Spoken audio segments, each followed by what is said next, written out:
Luca ama, ça ne voulait rien dire. Elle avait cherché sur Internet. Peut-être était-ce du breton. Ou alors du patois normand. Elle n'avait rien trouvé.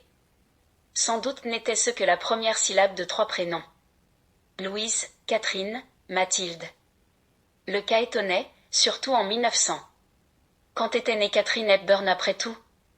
Le temps passait si vite.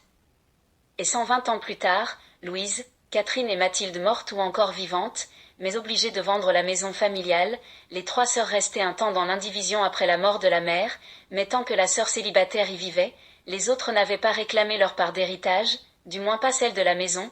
Après tout ce que Louise avait fait pour leur mère, les dernières années n'avaient pas dû être drôles, mais ne se plaignant jamais, et la culpabilité que Catherine en avait ressenti, baptisée Catherine, mais lorsque le père avait voulu faire coller au fronton la tuile gravée, Lu Canada Emma, elle l'avait arrachée de ses grandes mains et jetée par terre.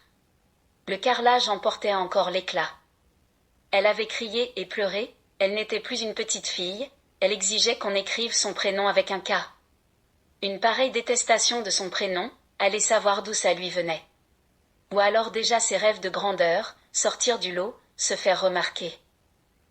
Catherine comme dans la chanson Stupide, disait-elle, et d'une voix qu'elle éraillait sciemment elle avait hurlé plus que chanté, Catherine était chrétienne, lac zim boum boum tralala poète poète, Catherine était chrétienne, son père ne l'était pas.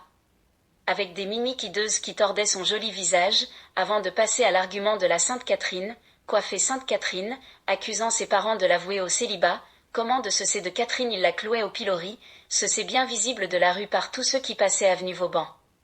Mais Catherine savait y faire. Toujours le père levait les yeux au ciel, mais ne disait rien. La mère, comme à son habitude, préférait désamorcer. Elle parlait d'autre chose, réclamait de l'aide en cuisine ou ailleurs.